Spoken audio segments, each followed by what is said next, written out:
Hello, everyone. Thank you for tuning in to the Children's Museum of Indianapolis's virtual Q&A with our Hoosier health experts. Our goal today is to provide you with an opportunity to get your COVID-19 questions answered by respected health medical experts. Today's focus is specifically around kids and the COVID-19 vaccine. And with the recent approval of COVID vaccines for children ages 5 and up, we know you have a lot of questions.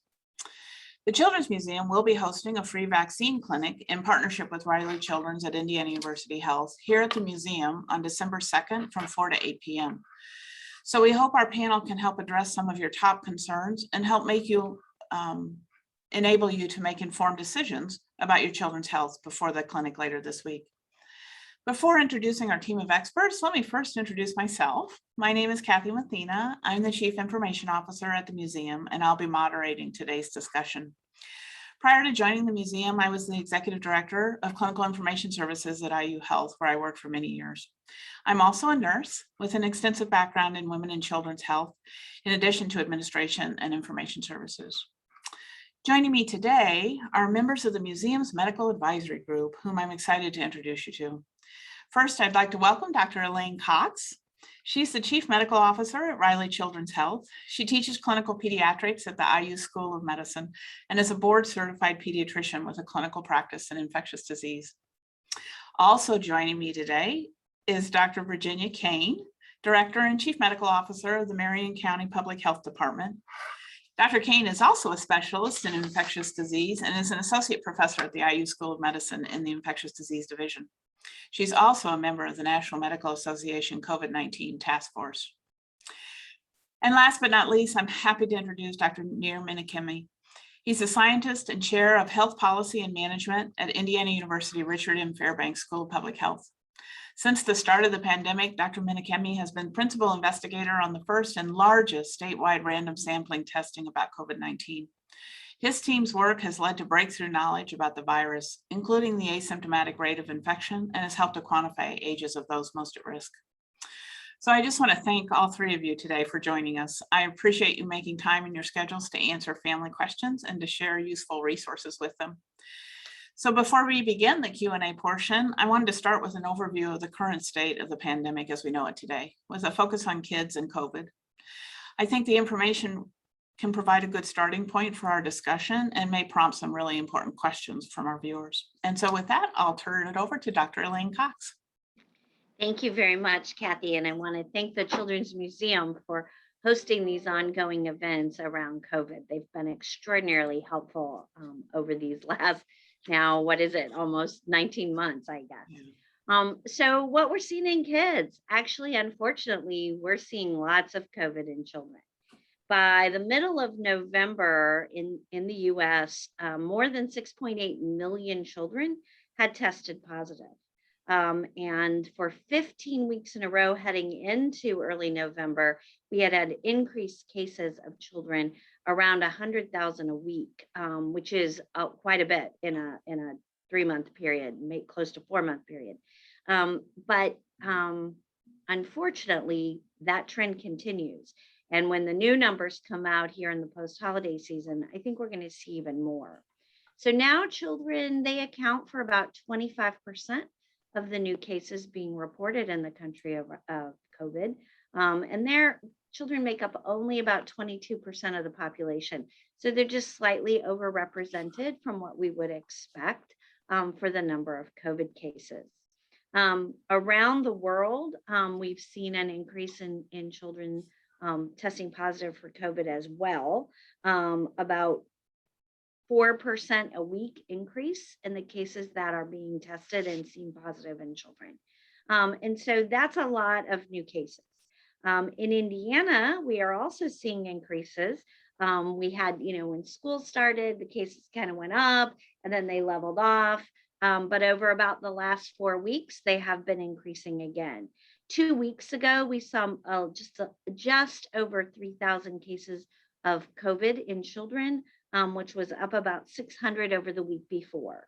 So we are seeing an increase in that school age population as this new season of winter comes on. And in total, approximately 47,000 children in Indiana had tested positive for COVID by the beginning of November.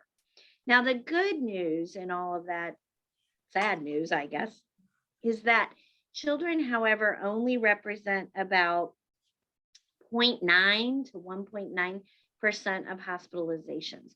So less than 2% of all hospitalizations for COVID involve children, which is really great news. And they represent only 0.25%, so 0.25% of our deaths. Certainly, children share the same risk profile as adults, the highest risk being in children who suffer from obesity, who have sickle cell disease, who have asthma, diabetes, and heart disease. And those are the children that we're seeing have the most significant hospitalization and illness from COVID.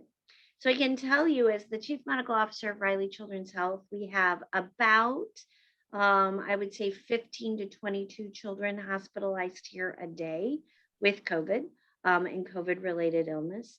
And about, I would say 20% of those children get sick enough to spend a few days in our ICU. And less than 5% of those children require intubation. But we are seeing illness in children. In addition, we still see a little bit of the multi-system inflammatory disease in children that follows COVID, known as MISC, and that's where everything in the body just gets inflamed. What I can tell you about that is we're not seeing any more or less of it with Delta than we were before, and the children are responding very nicely to therapy. And then lastly, I'll just touch on the vaccine. We celebrated here at Riley when it was approved for children 5 and above. And we have had some pop-up clinics here in the hospital lobby, and we are partnering again with the Children's Museum to make sure that our little ones get vaccinated, which is really important because even if they don't get overly sick, even if they don't get in the hospital, we certainly don't want children to suffer in any way more than they need to at any given time. Plus, they are a pool or a reservoir for continued spread of disease. So that's kind of the up to the minute, as late as we have. Of course, things come hot off the press all the time, Kathy. Thank you, Elaine. That was really helpful to provide some context and kind of get everybody up to speed on where we are regarding children in the pandemic. As everyone can see, our panelists have a wealth of knowledge and are experts in a variety of fields. And so now I think we're ready to begin our Q&A part of the program. So please submit your questions via Facebook Live chat, and I'll ask your questions to the panel. So our first question is, I think we'll start with, a lot of parents are concerned that the vaccine for younger children has been rushed. Is it safe for children, and why do we believe it's safe for children? Dr. Caine, can you help us with that question? You're on mute, Dr. Caine.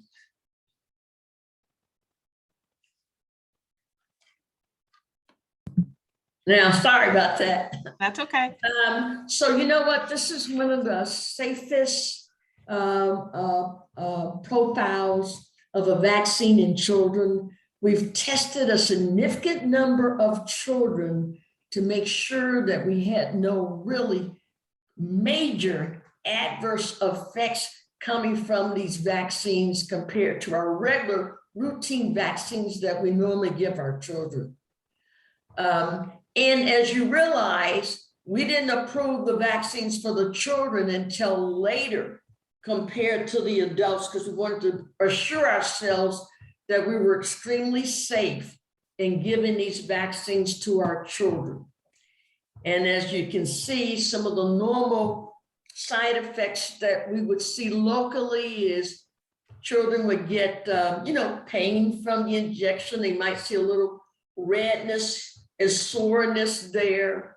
Some may experience some mild fever, but basically these are the same routine side effects that we primarily see with our other normal vaccinations. Thank you. Is it the belief that the vaccine is as effective for children as it is for adults? So it's very effective for for the children. And as you know, we give children, because they are a smaller size, a much lower dose based on the size of the children. But this vaccine is found to be very effective compared to the adults with this strain. Now, we have seen with the adults that the effectiveness has lessened a little bit since the Delta virus has become more dominant and is a more virulent strain. But still, the primary thing that we always want to remember is that it causes, for those individuals who may have a breakthrough infection, it causes a much milder infection, and it prevents death 100%. Thank you. I know we've mentioned a few of the short-term effects of the vaccine for children. What about some of the longer-term effects? Dr. Cox, can you speak to that? So far, I mean, we haven't really seen very much in children at all. Now, of course, you know, who knows over the long haul, but quite honestly, what I would say, Kathy, is one, like Dr. Caine said, the children seem to be tolerating the vaccine extraordinarily well. We would expect that they would have a great response. You know, I mean, now as I've gotten older, I don't respond as fast as I did when I was young. I think you can say the same thing about immune systems, right? Children's immune systems can really be turned on to really get a great response to their vaccinations and stimulate their memory cells so that they can stay immune for very long periods of time, as we've seen with other vaccines. And so we haven't seen anything that would make me think we're going to have long haul effects of vaccination in the younger children. And what I can tell you is we do have evidence, however, that getting serious COVID disease and getting hospitalized with it can give people long-term health issues. And so I would say we're safer with a vaccine, less risk of long-term issues than you might be if you got an extremely bad case of COVID. Since the vaccine's only been released for a few weeks, how do we have confidence in the long-term implications of the vaccination for children? Well, I would say to that, and then maybe Nir can comment, but you know, what we know is children grow up to be adults. So what we know in adults can probably be well extrapolated to children. And unfortunately, we have to do that all the time in this world. So that doesn't really scare me, taking sort of what happens in adults and thinking about that in children. But Nir, do you have thoughts about that? Yeah, so we do have a lot of experience now with giving the COVID shot to millions of kids in that 13, 14, 15-year-old age, which are probably much better correlates to the 11, 12, 13, 9, 10, 11, 12. And as Dr. Cox said, we have no reason to believe there be an issue. We've seen that there aren't long-term issues in adults, but we've also seen that there aren't long-term issues in young teenage kids as well. I think the thing though is that, you know, when we look at the 5 to 11-year-olds, we know that the vaccine is about 91% effective. That's incredible compared to the other vaccines we give for the other natural children infections that they have. And I think the other thing most important is the children don't seem to become as sick as the adults, and their symptoms are a little bit milder. So we kind of may make the assumption is that you won't see the same level of intensity of long-term effects in the children that you are now seeing and experiencing with adults. So if kids don't get as sick from COVID, why risk giving them the vaccine? This is a really key question, key point. The deal is that children, in a recent study, they highlighted the fact, depending on where you are, children can get sick, they can be hospitalized, okay? And they can end up in a critical care unit, just not to the extent that we see with adults because we may be experiencing less chronic underlying conditions in these children compared to adults. But the important factor is that they can transmit infection to others.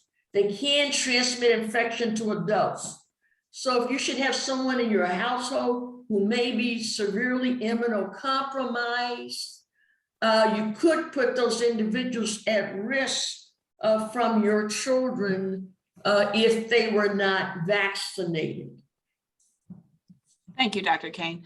One more point of Nir was trying to clarification. say something too, though, Kathy. Pardon?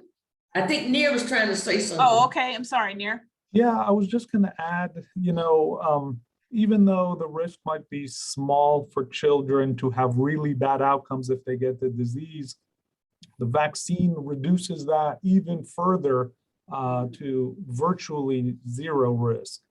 I like to think every time that question comes up in discussion, just like when parents put seatbelts on or use car seats for their children, the same kind of analogy applies. You have a relatively small chance of having a bad outcome or a death by not putting the seatbelt on or not using the proper, child seat. But why would you take that risk if there's the option to be as protective as possible for our young loved ones? And so I see the vaccine very similar to that. I wouldn't drive without seatbelting my kids or using a car seat when appropriate, for the same reason I wouldn't not vaccinate my children. Thank you, Nir. That's very helpful.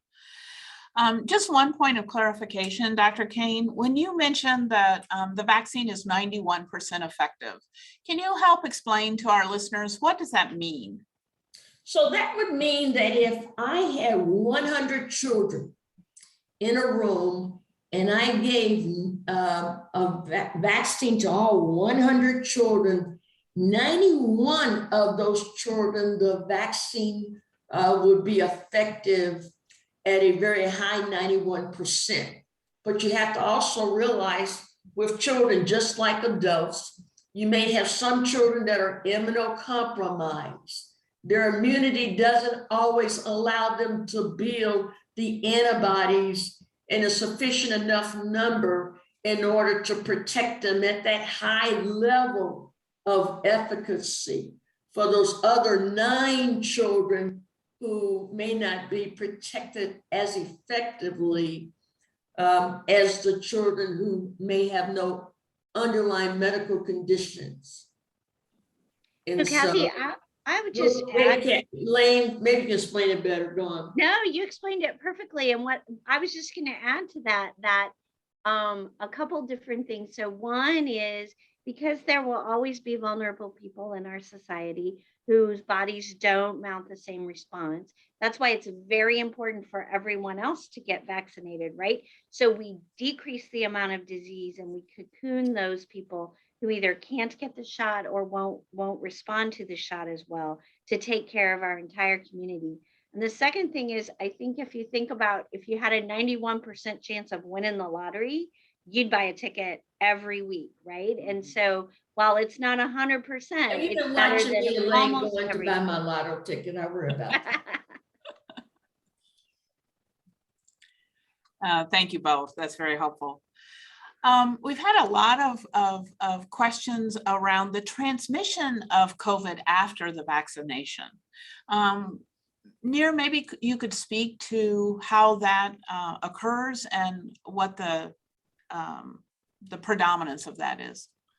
Yeah, so let's also take a step back. I think the vaccines are ultimately designed to protect you from dying from a disease, secondarily from getting really, really sick such that you need hospitalization, and maybe third, from getting infected. And different vaccines do a different sort of job at each of those 3 things. I think what the COVID vaccines are really good at is preventing deaths and hospitalizations. They're also very good, although not as good, at preventing infections. Now, when you take some of these other vaccine preventable diseases like measles or something else, that when you get vaccinated, you don't get infected. And as a result, you don't get sick and you don't die. With COVID, you don't get sick and you don't die, but you could get infected, although the chance is much smaller. And the reason for that, getting at your question, is the COVID virus infects you through your nose and also as soon as you inhale it, whereas some of these other viruses require circulating through your blood, getting to your lungs or somewhere else for you to be infected. And so while the vaccine prepares your body for defending itself against the virus, that doesn't mean you won't get infected. It just means you'll clear it a lot faster if you do get infected. Excellent. Which kind of leads us to another question about, should children still wear masks if they've been vaccinated?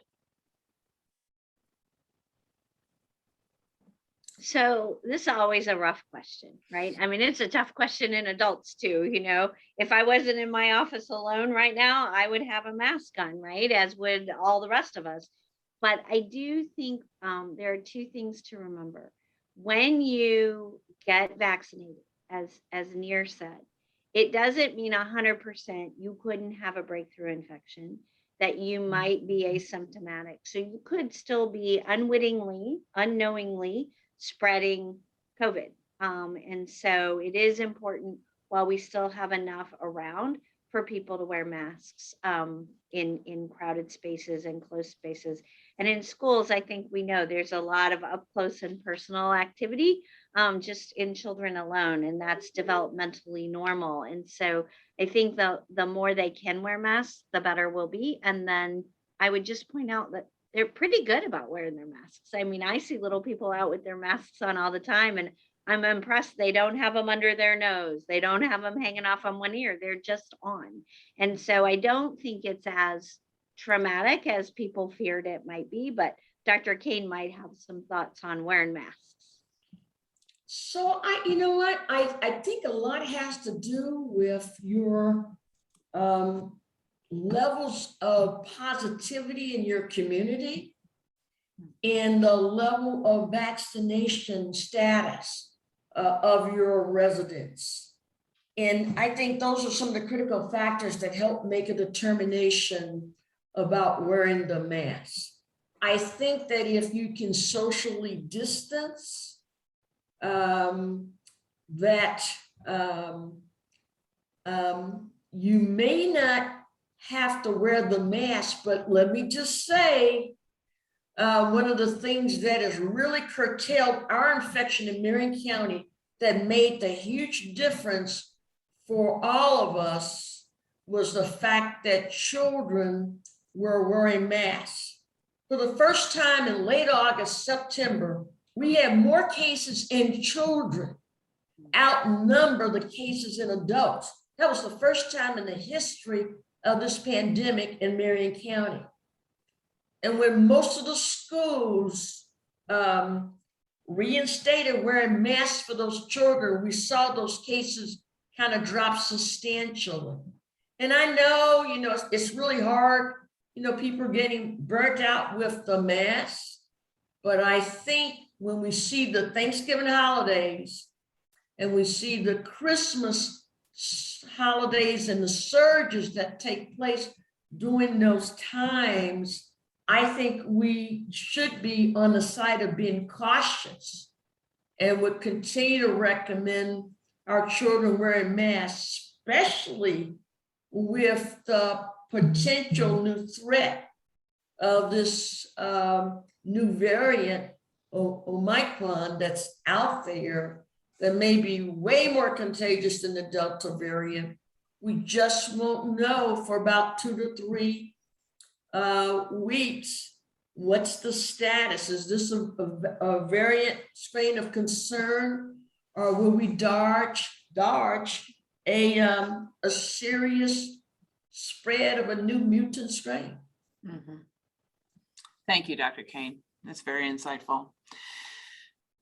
For those of you just joining us, thank you for tuning in to the Children's Museum of Indianapolis virtual Q&A with Hoosier Health Experts. I'm Kathy Mathena. I'm the Chief Information Officer at the museum, and I'm moderating today's discussion.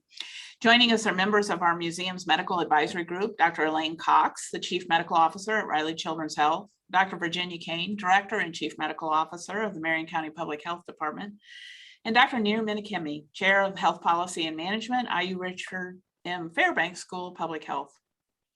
I just want to remind people, we will be hosting a free vaccine clinic in partnership with Riley Children's at Indiana University Health here at the museum on December 2nd from 4 to 8 p.m. If you have any questions about kids and COVID-19 vaccine that you'd like for me to ask our panel to help you make an informed decision about your child's health, please submit them in the Facebook comments. So we've had a couple of questions about if your child has had COVID, have they built enough antibodies to not need the vaccine? Well, Elaine, I don't know if you want to answer that. The vaccine immunity, once someone has had an active COVID infection, usually lasts for about 3 months. And so, and doesn't appear to be as robust in terms of the antibody response as compared to if you were vaccinated. So even though they've had an infection in the past, that immunity will dissipate at about the 3-month mark. And they will require vaccination. Now, the question is, Elaine, I don't know, what do you tell your children when they should get vaccinated after they've had an active COVID infection? Well, so far we've told them the same thing that they're telling adults. You should wait 3 months and then do the vaccine. I think, Dr. Caine, you're absolutely right. I think generally, right, we think, oh, you get a disease, you get lifelong immunity. Like that's just sort of the normal thought process. But the truth is that isn't always true. And it's less true with some of these viruses, as Nir said earlier, in that, it's like the flu. You can get the flu every year because it varies just enough. And your natural immunity may be more related to a particular strain as opposed to the whole disease. So if I had COVID during Delta and I never got vaccinated, I might be more susceptible to Omicron. But the vaccine seems to cross across clades and strains. And so I think that's different. The other thing is that the immune system it's pretty complicated, I would say, but what we know is that each time you see something, your body remembers it a little bit better and your response gets stronger and you kind of file it away for later. So children or adults who have had COVID, who then get a vaccine, it's almost like its own booster effect. And that's very useful in you getting less sick anytime you see any strain of COVID. Excellent, thank you. So if a child has gotten their first dose of the vaccine and then they get COVID, how long should they wait for the second dose?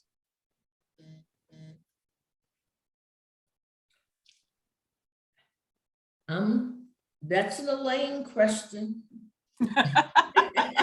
Okay, I'm putting you on the spot, Dr. Cox. Yeah, those are always hard to know what to do. There's been guidance that you can go ahead and get it when you're due for it.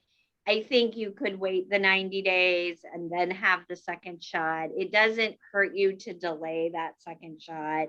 And if you're sick with COVID, you probably feel pretty crummy. You might not want to get a shot in that time frame. So I don't think it's going to hurt you either way. But I think you could wait the 90 days. Nir, thoughts about that? Yeah, I think you're exactly right. I think waiting the 90 days has no downside, and really there's no immediate reason to get vaccinated on that schedule. And so I think many pediatricians like you, Dr. Cox, would say the same thing. Any concerns about getting a sibling vaccinated if one child in the home has contracted COVID? I guess I'm not quite sure I understand the question, Kathy. So if a child in the home has COVID and they have a younger or older sibling, should that sibling wait because they've been exposed to their brother or sister, or is it okay for them to go ahead and get vaccinated? Oh, I think it's okay for them to go ahead and get vaccinated. Not a problem because, based on the vaccinations, it's going to take them almost 6 weeks for them to get full immunity And so hopefully they're going to be lucky enough that they don't contract the infection from their sibling while they're in the house, in the same household, which can be sometimes very, very tough. And you can also get, in these instances, cases where a sibling can be infected, but have no symptoms, or you may not be aware of it. So it doesn't hurt you also to have those siblings tested to make sure that they may have contracted the infection, but yet be asymptomatic, having no symptoms whatsoever. So you're not realizing that they're infected. Mhm. Thank you. Nir, I know Dr. Caine mentioned the Omicron variant a few seconds ago. Can you speak to what we know about that at this point in time? Yeah, so let me even take a step back and say, why do we have all these new variants popping Oh, up good all question. the time? It's kind of exhausting to turn on the news and constantly hear this new variant here, new variant there.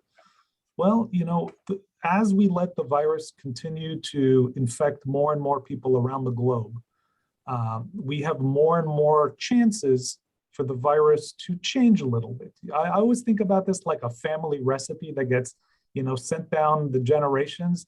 Every time someone else sort of does it, it's a little bit different. It's not exactly the same, but we still believe it's the same recipe. I think about a Thanksgiving recipe we just had over this past weekend in my household. Well, every time the virus replicates, not every time, but every millions and hundreds of thousands and millions of times that it replicates, sometimes it just changes a little bit by chance. And many times when it changes by chance, nothing happens. But occasionally, the way it changes is something that makes it potentially worse off. And when it does, it becomes a variant of concern, as Dr. Caine mentioned. And so now we have this Omicron variant, which is a slight change to the virus that might make it more lethal, it might make it more infectious.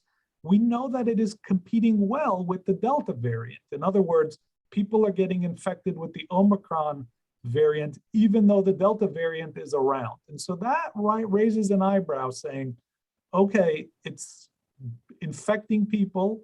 Well, let's see what happens. And as Dr. Caine mentioned before, it's going to take us another 3 or 4 weeks to fully understand how exactly it is affecting people in populations, whether it's more severe with its symptoms, whether or not it causes more hospitalizations or death. Right now, we just plain and simply do not know enough. All we do know is that it came from a part of the world that isn't vaccinated very high, which is a reminder for why all over the world, not just in the United States and every state, but we need to make sure in order to beat this pandemic, we get maximum vaccination rates up across the globe. Once it gets sort of, you know, once this particular variant hits the US shores, and it might have already done so. We're now testing to see which variants are already here. We'll see how it affects folks and be able to say whether the vaccines, you know, cover this one, whether or not we need boosters that cover it. Right now, I am optimistic. The vaccines have done pretty well on all the other variants. There's no reason to believe they won't be better than no vaccination against this one. But how good will they be? I think we'll find out over the next couple of weeks and months. Thank you, Nir. I love the analogy of that treasured family recipe. It is so perfect in terms of what's happening with the variant. Thank you very much. Can we talk a little bit about the vaccine is under emergency approval? What does that really mean?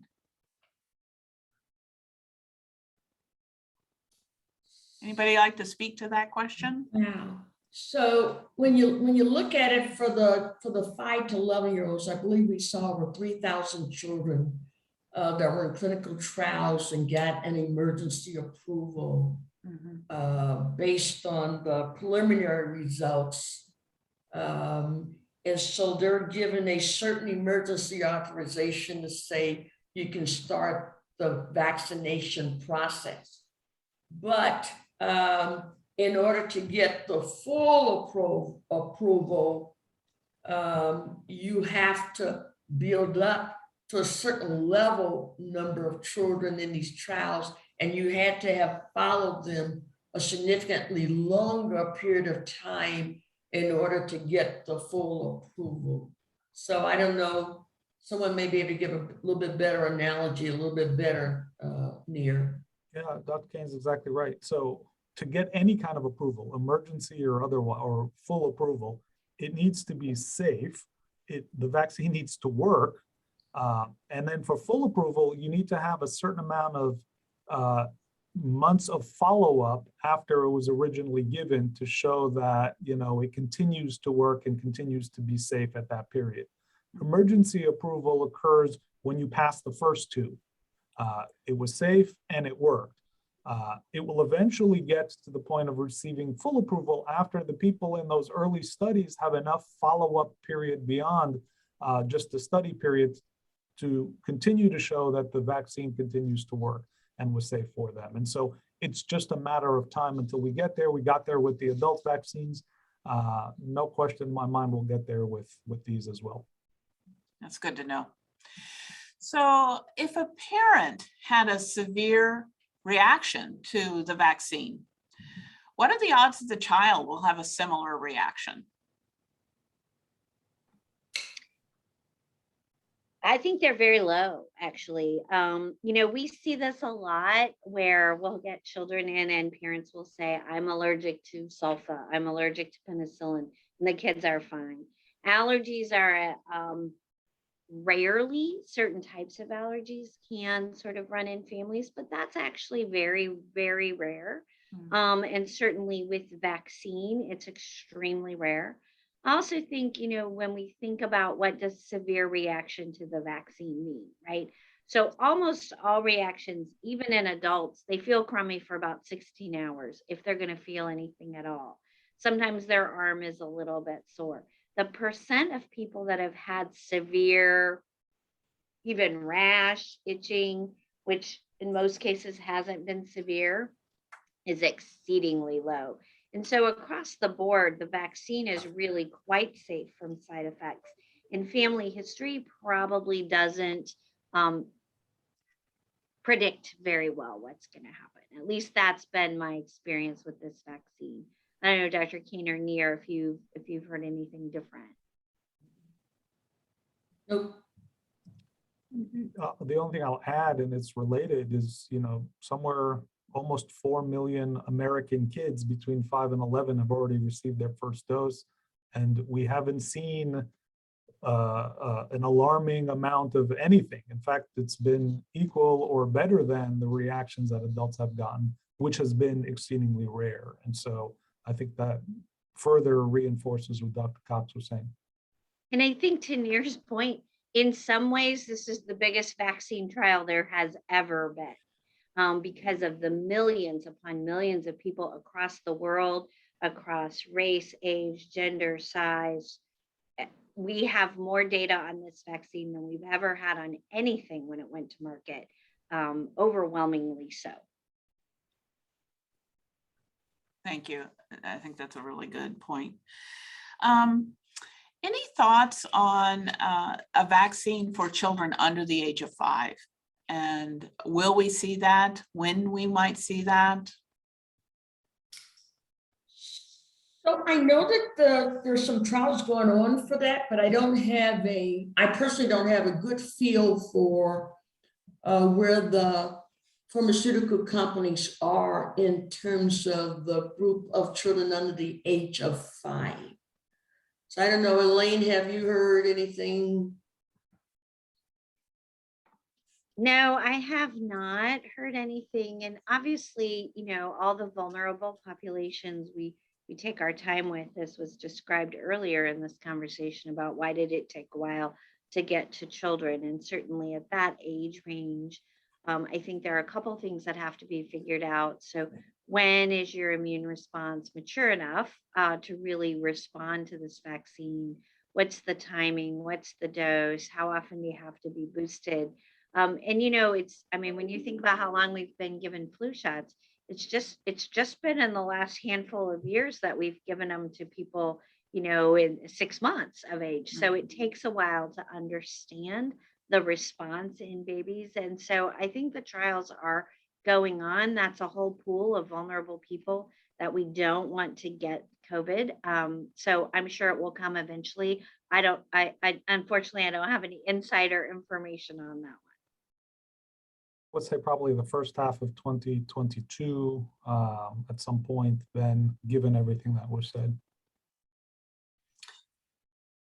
Can you speak a little bit to the process? They get the first dose. How much of that do they get? When should they get the second dose? So usually they get the second dose about 4 weeks later from the first dose.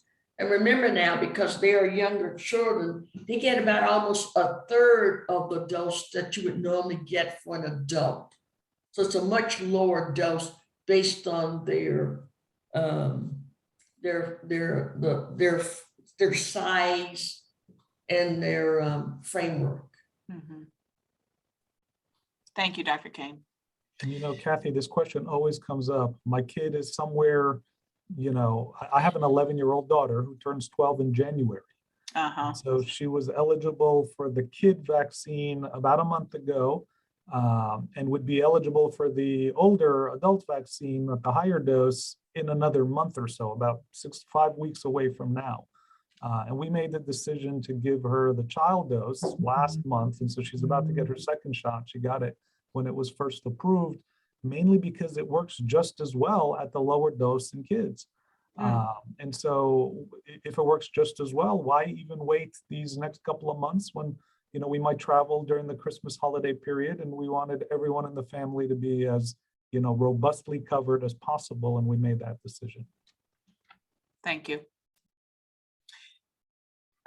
I think there's also been some questions about, can we speak to the integrity of data in our trials, and how do they do that data collection? Nir, can you speak to that?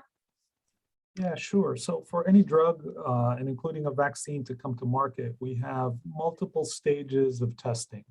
The final testing involves a big trial in kids or in people, or whomever is being tested, that involves taking the vaccine and randomly giving it to people who sign up.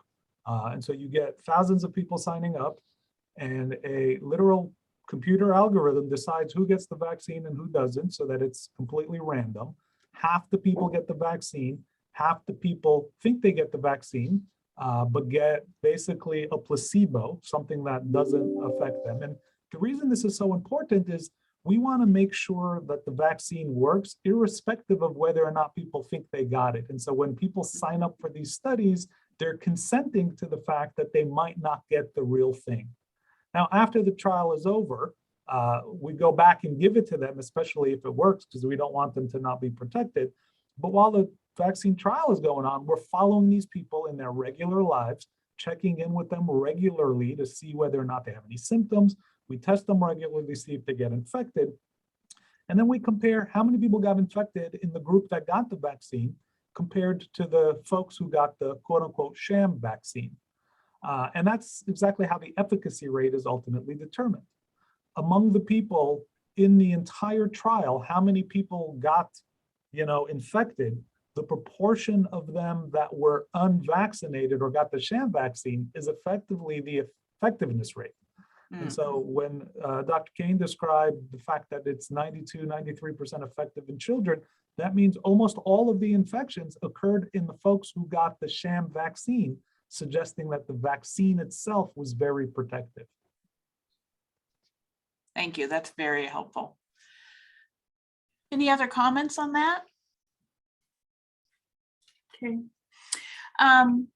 So if I make a decision that I want to get the COVID vaccine for my child, where do I go? How do I do it? Well, I think that there's a special site, an online site that you can go to, and it will show the different locations where you can get your child vaccinated. That's put out by the Indiana Department of Health. I know that our health department has a site on Commercial Drive, and all of our our community-based care locations, children can come and get their immunizations or vaccinations, but pharmacies, there are large physician, pediatrician practices that are providing the vaccine. We have a number of federally qualified community health centers that are providing the vaccine. Of course, our famous Raleigh Hospital is available to provide vaccines for our children. Thank you, Dr. Caine. And I mentioned a few minutes ago, we're also having a vaccine clinic in partnership with Riley Children's at Indiana University Health here at the museum on December 2nd from 4 to 8. It is free of charge, as are all the vaccines. So I believe there's a link in the comments if people are interested in learning a little bit more about that. I do have a question from one of our viewers. Can you get the COVID vaccine and the flu vaccine at the same time? So the answer is yes. You can get both vaccines at the same time. So one shot or two? Well, right now it's 2. I was just saying to someone the other day, somewhere, some company is thinking about how are we going to put those 2 into 1, right? In case we have to do a booster for COVID every year, like we do with flu season or something. And that will be the next great discovery. And certainly the side effects are not very different if you're going to have any little fatigue, a little achy, maybe a little bit of a sore arm. You can even get them both in the same arm. You can get them in 2 arms. But we also have heard from the Southern Hemisphere that this year we're expecting a pretty significant influenza season as well. And so, you don't want to get vaccinated and miss COVID just to get the flu. So I would urge everybody to get both.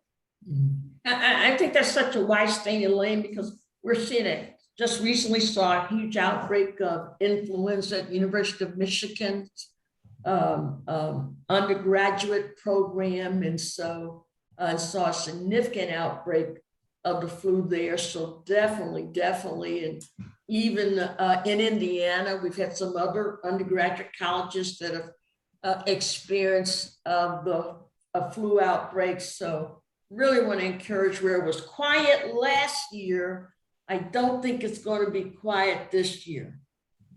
That's good to know.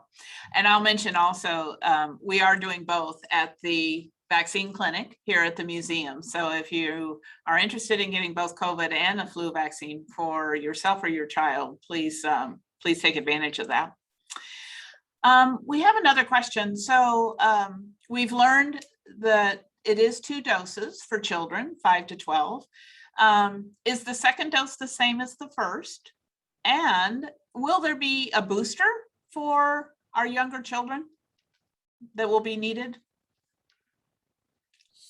So I can definitely tell you the dose is the same, the first and the second dose.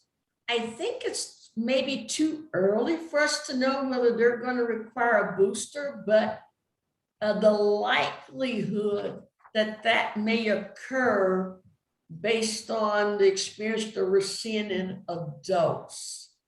But, only time is going to be able to help us make that determination. Yeah, I agree with all of that. The only reason you would need a booster is if your immunity is waning. Mm-hmm. We have seen that as you get older, you are more likely to have waning immunity. And so we first gave the booster to the very elderly, then eventually it got down to 50 plus. Now it's much lower than that. I think time will tell on how well kids' immunity stays up once they're vaccinated. Yeah, that's great insight. Some tough questions, Kathy. I know. Great audience, right? Are there any other comments that any of our panelists would like to make? I think the really key thing is that we want to really try to be cognizant of and pay attention to this new variant strain to see whether it's a strain that all of us should be concerned about. And there are 3 critical factors that I think we're going to have to look at. One this strain has over 50 mutations that have taken place Wow. on this virus, with at least 30 of them on the very S spike protein of the virus that we use to boost and generate antibodies. Fortunately, we've got a very sophisticated immune system, and we also have some immune function regardless of the antibodies that may be produced by the vaccine. But one, how transmissible does this particular new strain transmit infections to others? Just how contagious is it? Is it going to be more contagious than the Delta variant? And if so, that means this is a serious strain. Secondly, how severe will it cause disease? What's the severity of disease associated with the spread of this particular variant? And the one that's probably the most critical thing of all is, how does it impact the effectiveness of the current vaccines that we have now? And not only do we have vaccines, we have some antiviral medications that are going to be popping up pretty soon, and some that we already had. Will it evade the immunity presented by our vaccines and our antivirals? And so my understanding is it's going to take about probably 2 to 3 weeks for us to be able to make that distinction. Mm-hmm. So until that happens, please, consider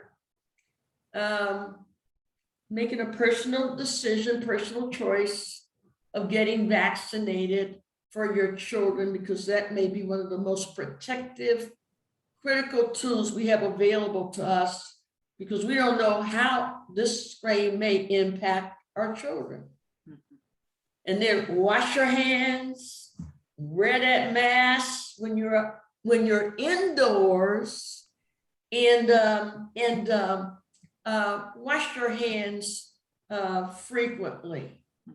And also be cautious of, hey, people want to enjoy themselves in Thanksgiving. So if everybody's in your household is vaccinated, then you probably don't have to wear a mask indoors, unless you have an exceptionally immunocompromised person in the household, like someone undergoing chemotherapy for cancer, or someone being a recent bone marrow transplant person. Because you can see some breakthrough infections, but remember, the breakthrough infections is less than 1%. Less than 1%. I think it's 0.92% of all our cases that we're seeing now. And they are milder, less likely to be hospitalized, and 100% prevents deaths. But be cognizant, especially when you're traveling now. We're going to be having the Thanksgiving people coming back, Christmas holidays coming up. So you need to know the status, I believe, of the folks that you may have in your household.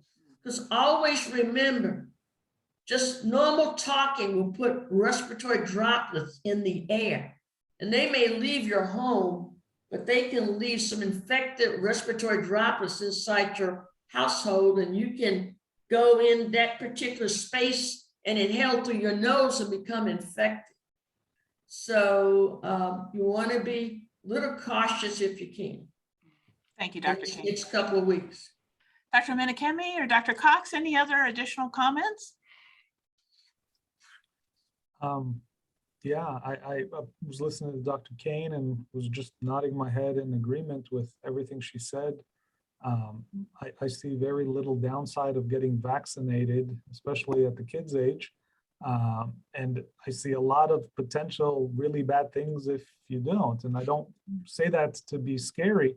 I was just watching on the news today, there was another very serious case of MIS-C. I think it was in Virginia over the weekend. As a parent of, 2 middle school age kids myself, I can't imagine what would happen if something like that happened in our household, in our family, in our community. And we have things that protect us against those things. And so I would just urge folks to make that decision for themselves. And if they're unsure, ask their medical providers. That's what they're there for. Nir, I think you need to talk about what that is. People may not know what that is. So That it's- MIS, inflammatory syndrome. Could you kind of Yeah. describe that for folks? So it's basically when a child gets infected and many of their bodily systems go into overdrive and basically begin shutting down, causing really, really bad things that can result in death. They usually end up in the hospital.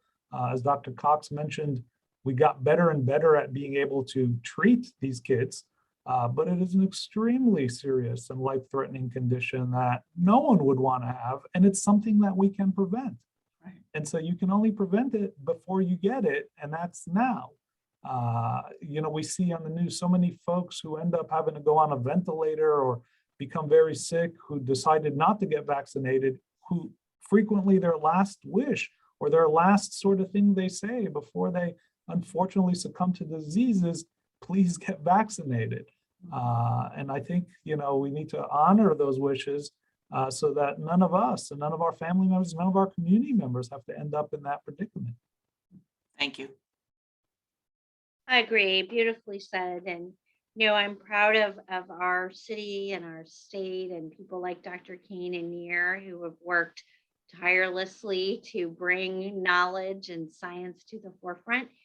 And in this season where we think about being kind, let's be kind to ourselves and to our children and to our community, and let's take care of each other and let's get vaccinated. And you too, Elaine. Thank you very much. I want to thank all of you today. There've been a ton of great questions and just incredible information being shared. And I know we could probably talk for another hour, but I want to be respectful of everyone's time. So as we come to a close, I just want to thank the three of you so much for sharing your expertise and your knowledge.